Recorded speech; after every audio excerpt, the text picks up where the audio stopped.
Estamos con Alejandra Torres, diputada nacional, referente del peronismo de Córdoba en la Cámara Baja. ¿Qué tal, Alejandra? Buenas noches, bienvenida. Un gusto, ¿qué tal? Bueno, antes de preguntarte por el funcionamiento de diputados y cómo se paralizó la última sesión, quiero pedirte una opinión por este episodio que está en tapa de todos los medios. La gente no puede dejar de hablar de este hecho de violencia que involucra en principio a Alberto Fernández como golpeador de su propia esposa. Sí, la verdad que es un tema, primero obviamente como mujer me sensibiliza mucho. Yo personalmente trabajé con el equipo de Alberto Fernández en la década del 90, en el 95, cuando él era superintendente de Seguro de la Nación, porque estábamos construyendo el sistema de riesgo del trabajo que sigue vigente. Sus equipos, que estaban comandados por quien fue ministro de Trabajo, Claudio Moroni, una persona excelente, independientemente que no podemos no compartir con sus posiciones ideológicas, pero una persona excelente. Pero él siempre tuvo características que para mí no eran, era agresivo, era una persona que usaba el poder a los fines de la seducción, yo te podría decir misóginos. Y la verdad que fue uno de los temas que tuvimos en cuenta para no bajar ayer al recinto, porque iba a ser una discusión por este tema que nosotros habíamos propuesto un lugar específico para tratarlo, para que los temas de proyectos, que es nuestra función, ¿no? Sancionar proyectos de ley, revisarlos, se tratara en el recinto y no fuéramos partícipes de un circo en donde dos bloques se iban a empezar a tirar unas cosas con otras. Yo creo que hoy, la verdad, hay que esperar que la justicia resuelva si es verdad, obviamente yo presumo que sí, por lo que te estoy diciendo, pero hay que dejar que la justicia hable. Pero sí a mí me coloca en una posición que muy sensible, en el sentido de que yo creo que este tipo de agresiones, el uso del poder con el género opuesto, etcétera, y sobre todo de personas con el liderazgo cuando uno es presidente o gobernador o superintendente, poder, claro, ¿no? Eso, el poder, es muy preocupante. Y yo hoy lo dije en una radio y es propio, me hago cargo. La agresión que yo recibí como motivo de que un voto negativo en el Congreso de la Ley Bases en su oportunidad y que motivó la salida de Osvaldo Giordano, que es mi pareja, de ANSES, y que el ejército de trolls me invadieron a barbaridades, agresiones, y el propio presidente, también me hace recordar características parecidas a los que yo pude observar en dos oportunidades que trabajé con Alberto Fernández de este presidente. Quiero con esto decir, estos temas, la agresión, el maltrato, el uso del poder para la seducción y el sometimiento del género, son temas que se hacen presente. Imagínate, yo te estoy hablando en la década del 90, éramos mucho, o sea, la participación de la mujer era mucho menor que la de ahora. Yo era mucho más joven, obviamente, también el expresidente Fernández, pero ese tipo de características generan mucho temor y sobre todo me da miedo porque legitima una agresión por parte de la sociedad, y que uno después ve que no es positivo, ¿no? Bueno, yo te escucho hablando, estás recordando tu experiencia en el 90 con Alberto Fernández, hablando ciertamente conmocionado o con dolor o con incomodidad de ese tema. Es decir, más allá de lo que pasó ahora y que está investigando la justicia, las actitudes y la conducta de Alberto Fernández cuando no estaba una cámara prendida no te cerraba. No, nunca. Yo trabajé con sus equipos y nunca hubiese aprobado o aceptado trabajar directamente con él, porque tenía actitudes de ninguneo, de sometimiento, de relajación con el género.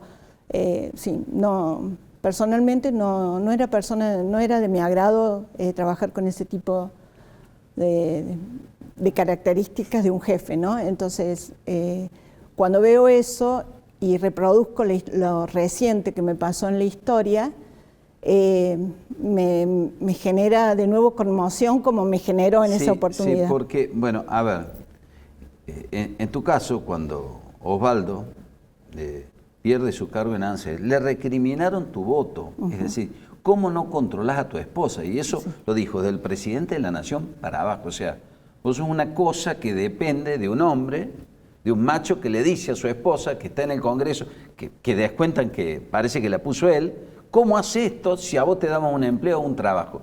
Muy fuerte. Claro que sí, sumamente fuerte. Y por supuesto imposible de aceptar, o sea, cada persona, independientemente del género, tiene sus principios, sus criterios, sus pensamientos, y no porque estés en pareja o seas hijo de alguien, tenés que seguir por el mismo camino. Cada uno construye y analiza y mira la realidad y saca sus conclusiones. Entonces, lo más agresivo de todo eso es justamente el hecho de que no haya respeto a la diferencia. Y eso me parece que es lo peor que existe. Y después se han terminado, creo yo, mezclando muchas cosas, ¿no? Porque me parece que el presidente de la Nación termina denostando y mete, dice, todos los verdes son violentos, golpeadores, comunistas, el Ministerio de la Mujer. Y, a ver, en un país normal y sensato no está mal tener un Ministerio de la Mujer. Claro. El problema es cierto que después el kirchnerismo prostituyó esa bandera porque metió 1000 personas dentro del Ministerio de la Mujer.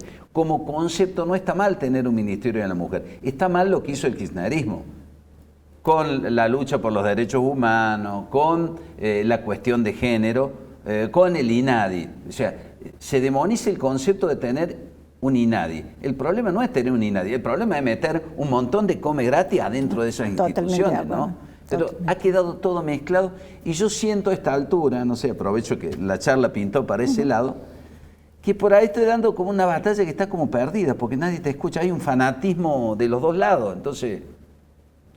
Así es, por eso... No sé, yo siento que nadie escucha estas cosas.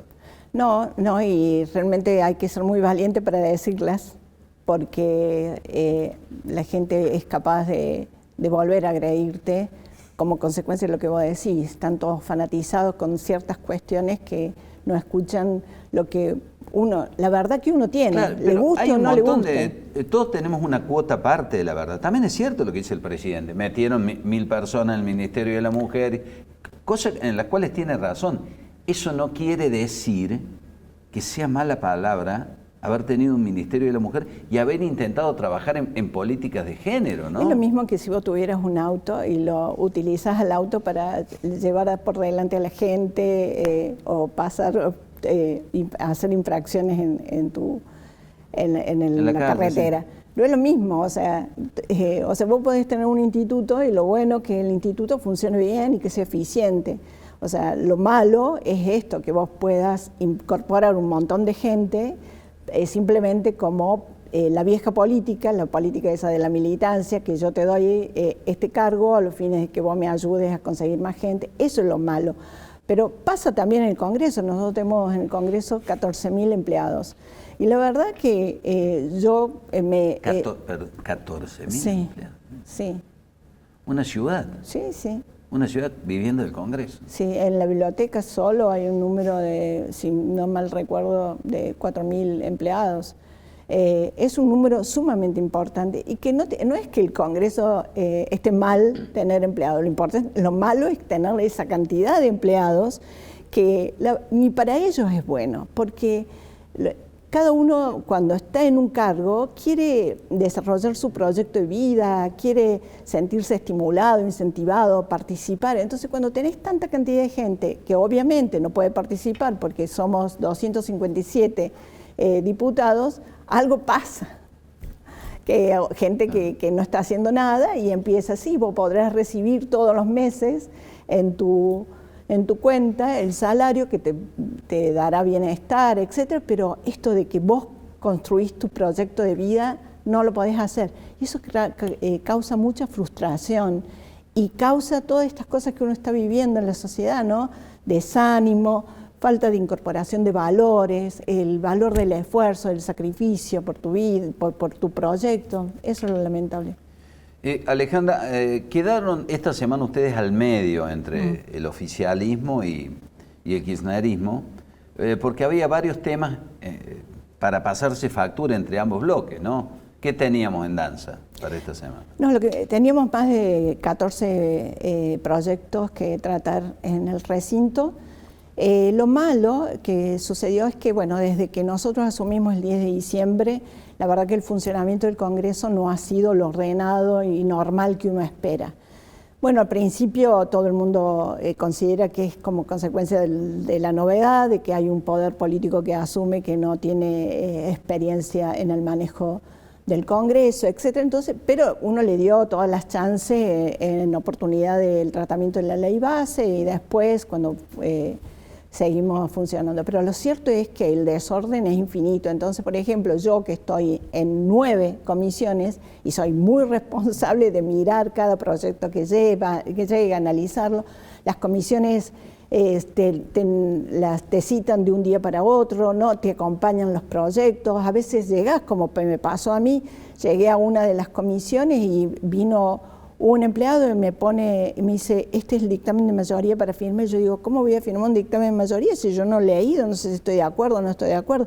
De hecho, me tuve que pasar la noche del martes escribiendo mi disidencia porque no estaba de acuerdo con ese dictamen de mayoría que trataba un tema de la votación de los ciudadanos argentinos en el exterior, que justamente queríamos incorporar de nuevo la posibilidad de que votaran a través del correo postal.